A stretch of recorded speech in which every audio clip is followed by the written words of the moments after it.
The Old Heron.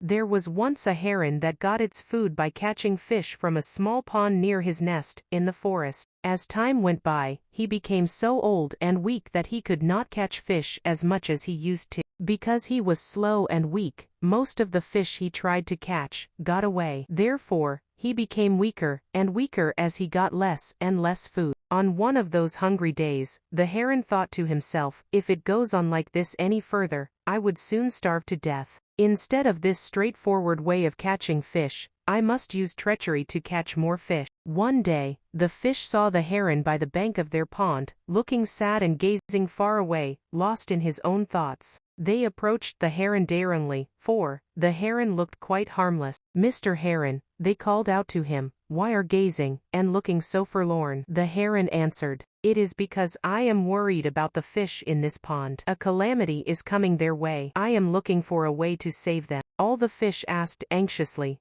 "Oh, Mr. Heron, what is the calamity that is going to befall on us?" The old heron explained, "Today, when I was resting in my nest, I heard two fishermen planning to catch the fish from the pond. They said that the usual way of fishing was tiresome and impossible to catch a lot of fish. So, they were planning to dry up the pond by building a channel to drain away the water. When the water became less, they would take out all the fish easily." On hearing this, the fish cried out in desperation, "So what are we going to do?" The old heron replied, "I have thought of a way to save you, now listen." And then he went on to explain that there was a lake not far from the pond where they live. The fish could live happily there, because there was plenty of food and the lake never dried up even in the hot season. He said that he would carry the fish one by one and drop them into the lake. He even added that, since he had had his meals from the pond in his young days, he owed them a lot and wanted to repay them. The fish, believing in the old heron, even forgot that he was a predator, and thought of him as a savior. Then the old heron held a fish in his beak and flew away.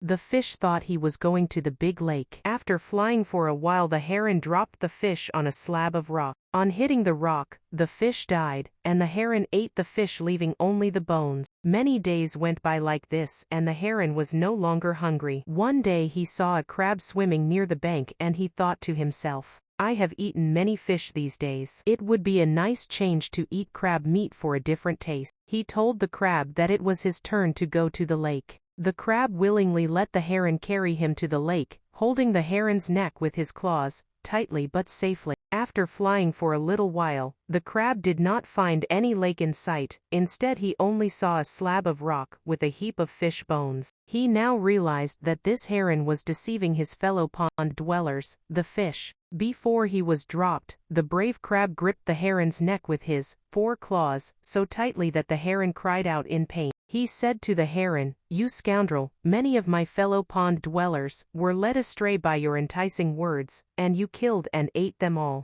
Now it is your turn to die." So saying, the crab used all his strength to cut off the heron's neck. The crab then painfully made his way back to the pond, carrying the heron's neck to show the fish that they had been deceived. From then on, the pond dwellers lived harmlessly in their own pond. The end. Questions. 1. What does the heron's deception reveal about misplaced trust? 2. Was the crab justified in killing the heron? Could there have been another way to stop the heron? 3. How does the story challenge the idea that experience always brings wisdom?